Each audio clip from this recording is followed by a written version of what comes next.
nous arrivez ce matin avec des chiffres inédits. En tant que ministre de l'Emploi, il concerne la nationalité des chômeurs de plus de 2 ans qui vont être exclus du chômage. Alors je résume, ça donne en clair 41% de Belges exclus, 25% d'Européens, 30% de non-Européens, 4% de nationalités inconnues. Quelles sont les conclusions que vous en tirez? Vous avez été surpris, dites-vous, par ces chiffres? Oui, en effet, la question de Mme Thémon portait sur les publics vulnérables. Donc, on abordait le nombre de personnes qui étaient en incapacité de travail ou les personnes qui avaient plus de 55 ans qui allaient être exclues du chômage. Mais l'information importante, c'est qu'en effet, plus d'un Belge sur deux, plus d'un chômeur sur deux qui va être exclu au cours de l'année prochaine et de l'année suivante sont d'origine étrangère. Donc, ça fait moins de la moitié sont belges en réalité. Et ça, c'est un chiffre qui est assez étonnant, en tout cas en ce qui me concerne.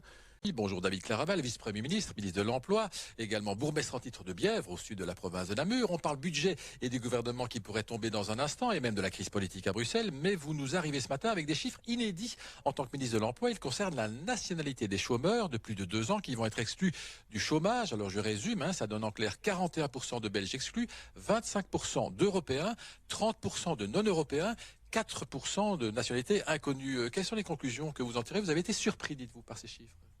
Oui, en effet, la question de Mme Thémon portait sur les publics vulnérables. Donc, on abordait le nombre de personnes qui étaient en incapacité de travail ou les personnes qui avaient plus de 55 ans qui allaient être exclues du chômage. Mais l'information importante, c'est qu'en effet, plus d'un Belge sur deux, plus d'un chômeur sur deux qui va être exclu au cours de l'année prochaine et de l'année suivante sont d'origine étrangère. Donc, ça fait moins de la moitié sont belges en réalité. Et ça, c'est un chiffre qui est assez étonnant, en tout cas en ce qui me concerne. Et donc, nous avons évidemment analysé ces informations pour savoir d'où venaient toutes ces personnes. Et on peut clairement dire que cela pose deux questions. D'une part, ça pose la question du contrôle. Est-ce que toutes ces personnes résident bien sur le territoire national? On ne le sait pas, donc c'est peut-être des gens qui sont même dans leur pays, on ne sait pas. Voilà, on sait par exemple qu'en l'année dernière, 5800 fraudes au domicile ont été détectées par les services d'inspection. Mais ça vaut pour tout le monde. Donc ça vaut pas pour tout le monde. Et donc, cela veut dire aussi qu'il y a sans doute plus de contrôle à faire. Mais maintenant qu'on va limiter, de toute façon, la question ne se posera plus vraiment.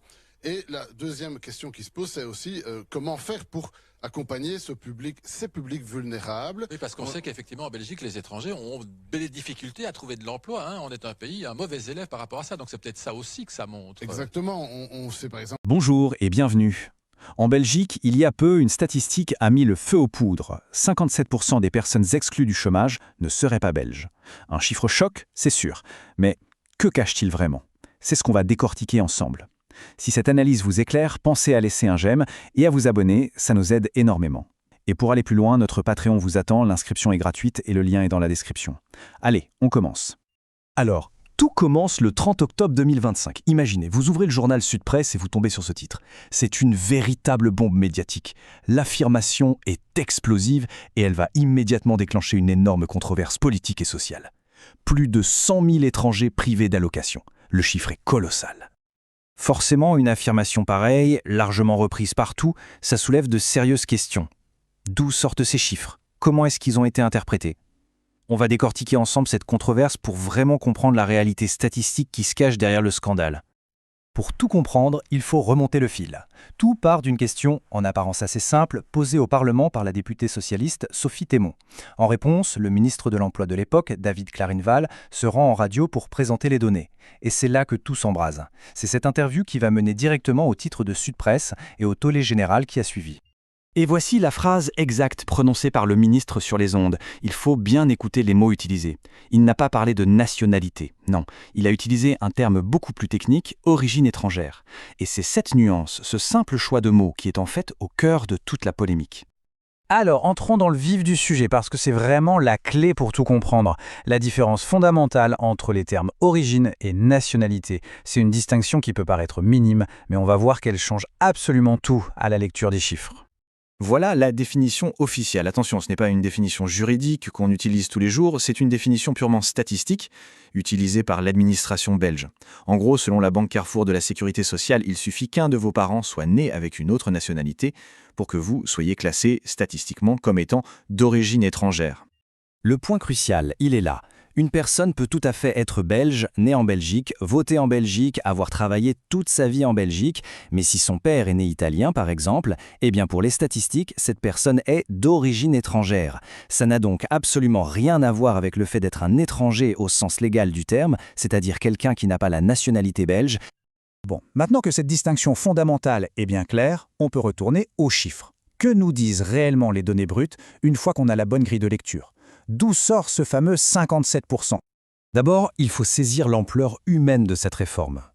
La limitation des allocations de chômage dans le temps, qui doit démarrer en janvier 2026, va toucher près de 194 000 personnes. Pour se faire une idée, c'est l'équivalent de toute la population d'une ville comme Charleroi. C'est énorme. Et voilà le graphique qui explique tout. En réalité, le chiffre de 57% est simplement l'addition des personnes d'origine européenne, non européenne et d'origine inconnue.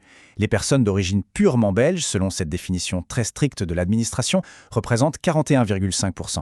L'immense majorité des autres sont donc bel et bien des citoyens belges.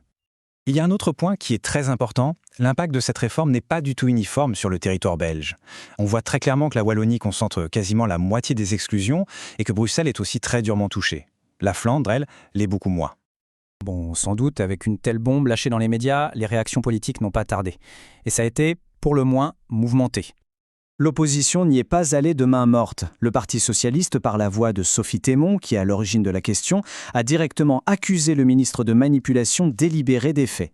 Le but, selon elle, stigmatiser une partie de la population. Ils ont même été jusqu'à réclamer sa démission. La réaction du parti écolo a été tout aussi virulente. La députée Sarah Schlitz a accusé le ministre de violer la Constitution elle-même en créant une sorte de distinction entre les vrais Belges et les autres simplement sur la base de l'origine de leurs parents. Les mots sont très forts. Et ce qui est peut-être le plus frappant, c'est que la critique est aussi venue de l'intérieur même de la coalition gouvernementale. Maxime Prévost, du parti Les Engagés, a publiquement parlé de raccourcis inacceptables, en soulignant justement le danger de cette confusion entre origine et nationalité et le risque d'alimenter la haine. Tout ça nous amène à la question la plus importante finalement. Si ce n'est pas une question de nationalité, alors pourquoi est-ce que les personnes classées statistiquement comme étant d'origine étrangère sont plus touchées par cette réforme du chômage ?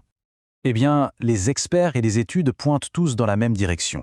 La raison n'est pas à chercher dans un manque de volonté de travailler, mais plutôt dans une série de barrières systémiques qui sont profondément ancrées dans la société et sur le marché du travail en Belgique.